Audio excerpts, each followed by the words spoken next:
Hey troopers, welcome back to the shop. Today it's been a long day and we're done with most of the projects around here, so I pulled the trooper into the shop to just take care of a couple of things and just to do a little bit of an update on our snow job video. If you saw that video, I showed an alternator belt that was extremely unhappy. I did get the bolt back in there, and just a little update. If you wanted to have the number off of the Gates belts, this is one of my little friends that I keep in the truck in my repair kit. MSRP on these belts is about $32, and this is for the 4ZE1 2.6 liter. So that Gates number, as you can see, 9350 rather. And that is a great belt. I mean, these green stripe belts really seem to handle a lot of punishment. So when I'm out 4x4ing, as I mentioned in the snow job video, I like to keep one of the Gates belts handy. And one of the other things that will render your truck dead in the water is a slave cylinder, which I have covered in former videos. But one thing that's actually going to stop it from running, I'm doing an interior swap over here, so I pulled the carpet. But one of the other things that's going to stop it from running is a coil pack. So I've got a used coil pack here that I've tested and I know is good, and I just keep it underneath the seat, as well as a variety of other tools. For 4x4ing, as you may know if you've watched quite a few of the videos in the past, you know that I like to remove these rear tire racks. But for 4x4 purposes and keeping a spare tire on hand, I do put the rack back on. Those mounts consequently are going to be really handy for doing a lot of other kind of DIY projects, for mounting something to the back door. I recently was contacted by another trooper owner here in BC who has a wood stove mounted inside his trooper. So he takes it up camping, and he's got a little chimney sticking out the window with the back end of a wood stove. I'd like to do a little bit more of a story on his truck, because I did get permission from him to post to social media and tell his story. He's just ordered a right-hand drive Bighorn with a Ford JB1 in it, and he's going to do a conversion on his first gen trooper. Anyway, so the rest of the video here today is to talk about K&N air filters, those high-flow air filters that everybody loves so much.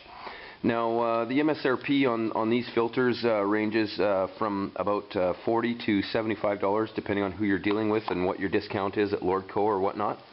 But the discussion that I want to talk about is actually whether or not it is worth it to get a K&N air filter. When you buy the K&N air filter, of course, you're going to need to buy yourself a kit for cleaning and re-oiling. And the procedure is really quite simple. You just spray the cleaner on there, and it makes the oil congeal, and it's you know, I'm not sure what kind of a solvent it is really, but it gets the air filter oil off of there. It congeals up, and you just wash it off under warm water. Now, part of the directions with the K&N air filter is to actually use a soft brush to clean the element, rather than using something like compressed air, which it definitely can damage the cotton filterette.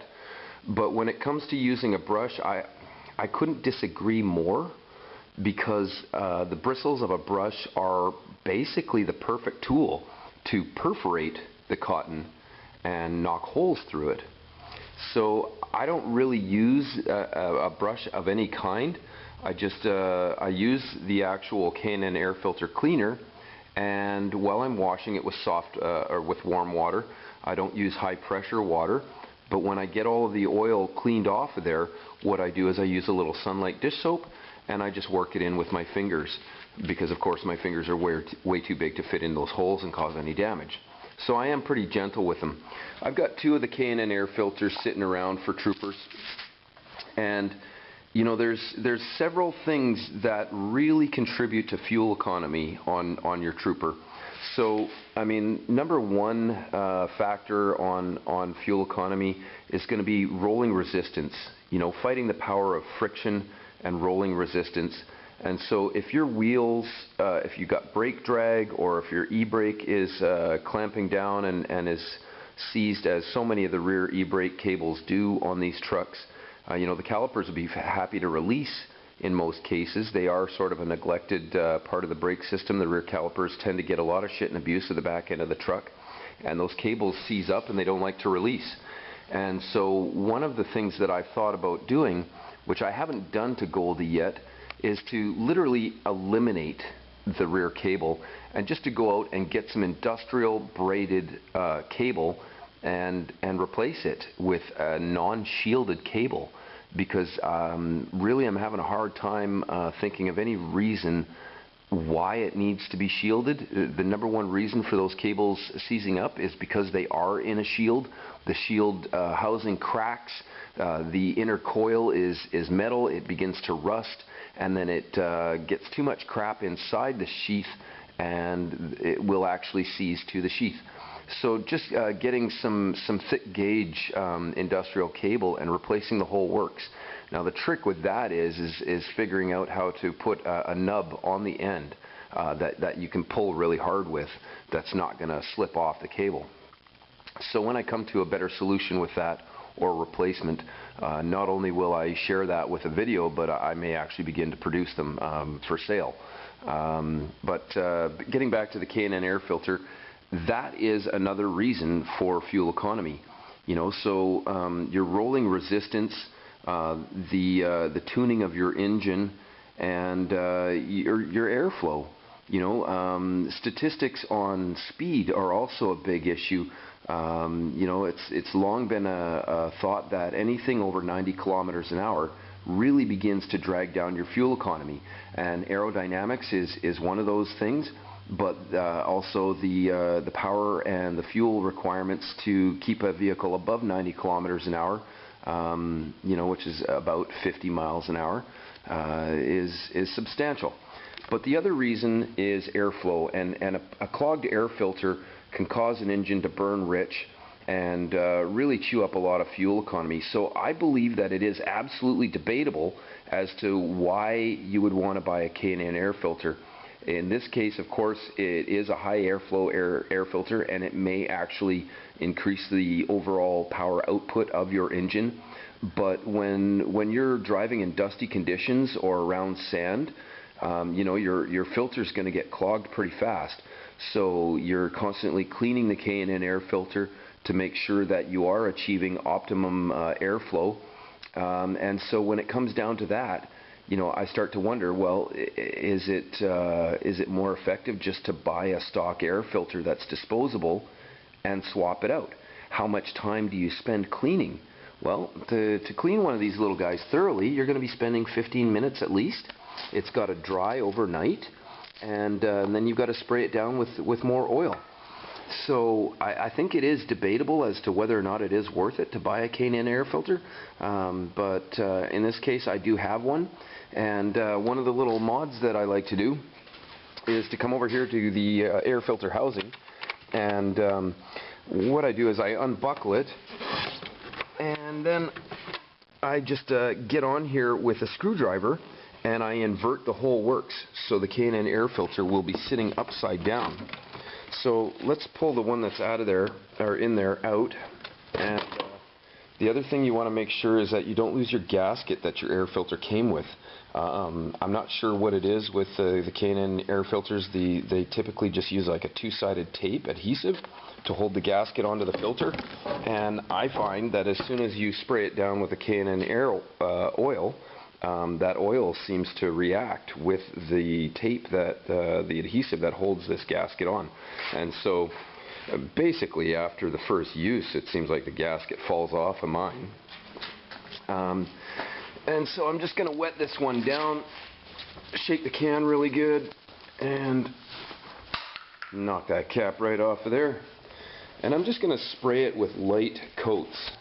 I'm not going to spray it on the inside, I'm just going to spray it on the outside. And just do light strokes like I'm applying a light paint job. I want it to saturate good, but not too much. When the engine fires up, the engine's going to breathe in a little bit of that oil, and that's not a big deal. You're just going to burn that up and spit it out the exhaust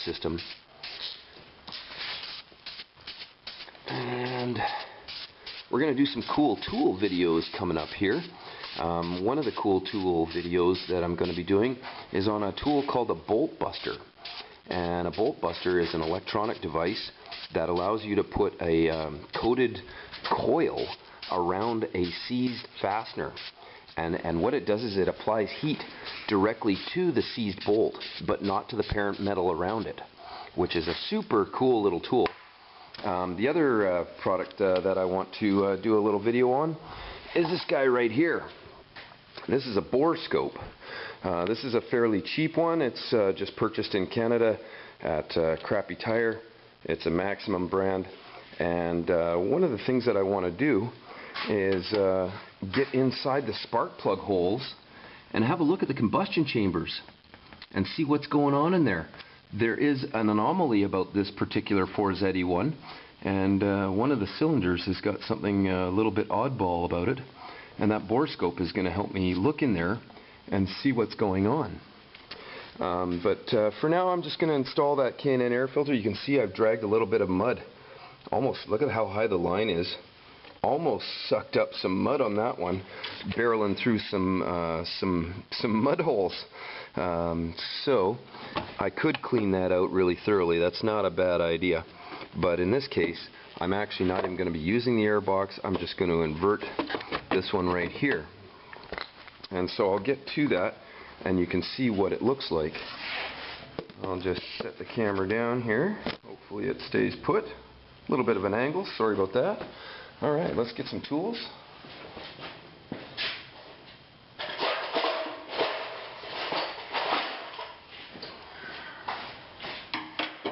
And we'll get straight to it. I'm just going to loosen this hose clamp right down here on the main stem right after the mass airflow sensor. And I'm going to pop this hose out of the clamp there. Put that clamp aside for now. And I'm going to take this little filterette off the side for the air pump. And it's just going to hang on the side. I'm going to be very careful with the connection for the mass airflow.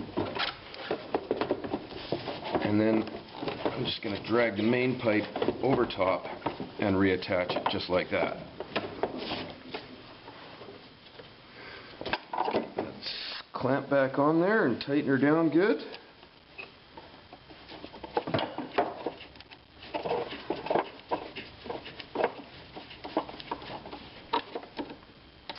I'd like to thank the viewers too for all the support and the positive comments. And I really appreciate you guys coming and checking out the videos. I'm glad to know that people are enjoying them, and I'm glad to know that they're helpful. There's quite a few people who have made comments, and specifically some of the videos like the O2 sensor indicator light video has been a pretty hot topic lately. And I've been trying to help Moto Bob. Hey Moto Bob, if you're out there, work out some issues with his V6. And so now I've just got this filterette here. I just turn that because I like to see it. And I want to make sure that I haven't compromised the connector for the mass airflow sensor. And now I'm going to grab my freshly sprayed K&N.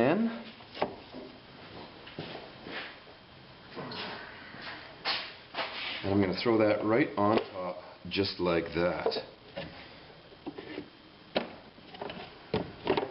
Okay, now the deal is there's some pressure from the hood that's going to hold that down. I've got myself pretty gummed up here. Just going to give this a wipe down because there's some excess oil here.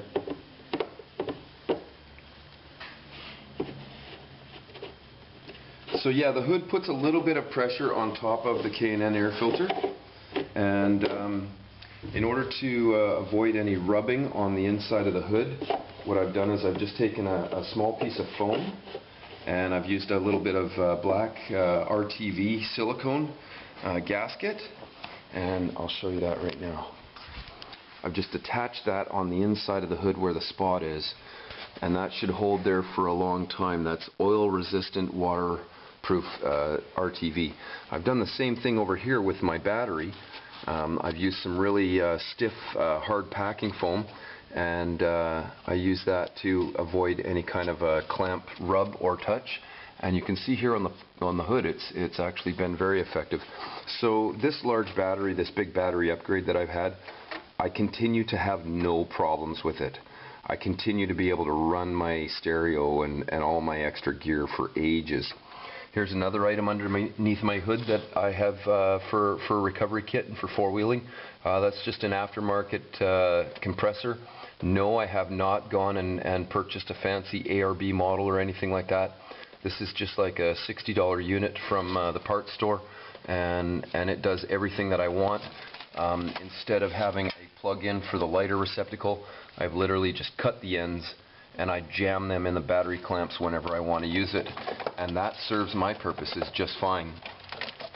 You can also see that I've taken the time to detail under the hood and do an engine degreasing from 4x4ing. Everything under here was sporting this kind of brown patina. You can see there on the inside of the cam sprocket. I didn't get this clean, so like the whole engine, after I go through mud puddles and everything, the whole engine has that nice brown patina, Vancouver Island sort of Afghanistan sandy brown mud all over it.